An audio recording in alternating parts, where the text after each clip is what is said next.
참예수님, 오늘은 3월 25일 성마르코 복음사가 주길입니다. 마르코는 바르나바의 사촌이며 베드로의 수행 비서로 활약을 하다가 바르나바가 바로와 함께 시도한 소아시아 선교 여행에 수행하기도 했습니다. 그래서 마르코는 베드로와 함께 바오로로부터 신학적 영향을 받아 복음서를 펴는 인물로서 두 사도의 가르침을 증언하여 기록을 남긴 초대교회의 교부가 되었습니다. 마르코는 바르나바가 주도한 첫 번째 선교 여행에 함께 했었지만 중도에 포기하고 돌아와 버렸습니다. 이를 전하고 있는 사도행전에서는 이에 대해 별다른 설명 없이 피시디아의 안티오키에서 수행한 선교 활동에 대해 전하고 있을 따름입니다.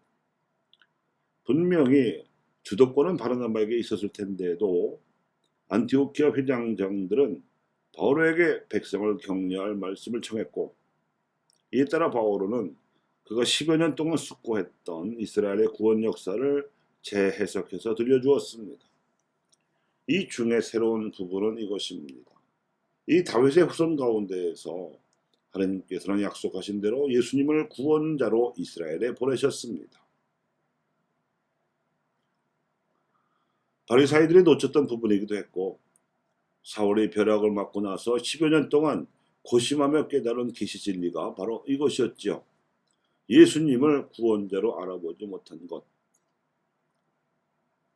하지만 1차 선교 여행에서 요한 마르코가 허락도 없이 되돌아간 것 때문에 2차 선교 여행에서 바르나바와 바오로 사이에 심한 언쟁이 벌어졌습니다. 바르나바는 2차에도 마르코를 함께 데리고 가자고 주장했으나 바오로는 밤필리에서 자기들을 버리고 떠난 사람을 데리고 갈 수 없다고 주장했습니다. 결국 그 두 사도는 감정이 격해져서 서로 갈라졌습니다.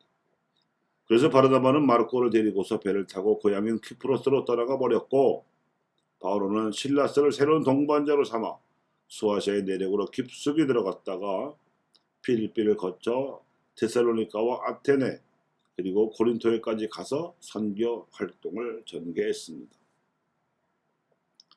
여기서 우리의 관심은 마르코가 불리던 요한이 왜 돌아갔을까 하는 점입니다. 성경에 이 점에 대해 침묵하고 있기 때문에 우리로서는 마르코가 한 일과 바오로가 한 일을 비교해서 객관적으로 추리할 수밖에 없습니다. 바오로는 편지들을 썼고 마르코는 복음서를 썼습니다.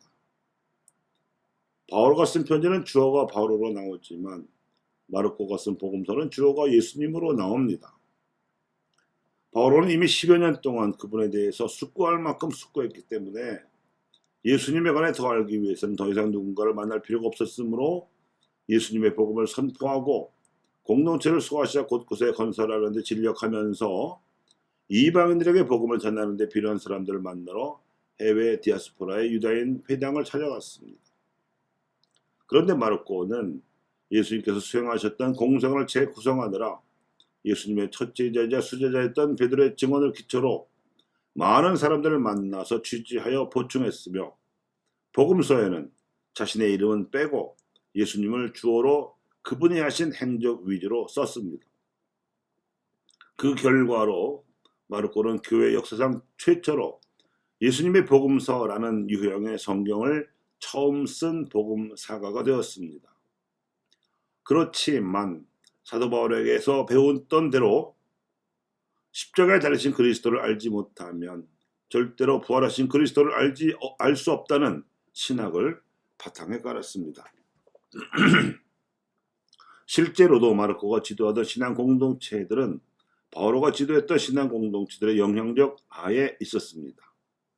로마 제국으로부터 음으로 양으로 다가오는 모든 박해를 견뎌내야만 했던 것이 마르코와 바오로가 몸담았던 공동체의 일이었기 때문에 이 십자가 그리스도로는 당시 교회로서는 대단히 절박한 명제였습니다. 아마도 어쩌면 마르코는 사도 바오로가 생전에 예수님을 직접 뵌 적도 없으면서도 유창한 언변으로 부활하신 그리스도를 설파하고 또 그분이 마음에 드실 만한 공동체를 세우는 선교 활동에 대해서 깊이 존경하면서도 행여나 사람들이 예수님을 걸어다니는 하느님 정도로 신격화시키는 나머지 역사의 예수님과 그분의 인성을 잊어버리지는 않을까. 그리고 그렇게 되면 신자들이 예수님을 공경하기만 할 뿐 닮으려는 노력은 소홀히 하지 않을까 하고 염려했던 것 같습니다.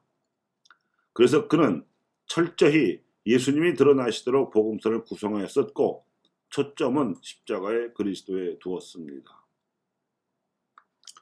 그리하여 마르코는 80여 곡지에 이르는 본문마다 예수는 누구인가? 라는 질문을 던졌으며 자신의 복음서를 읽는 독자로 하여금 답변하도록 유도함으로써 복음서가 그 독자를 읽도록 하였습니다.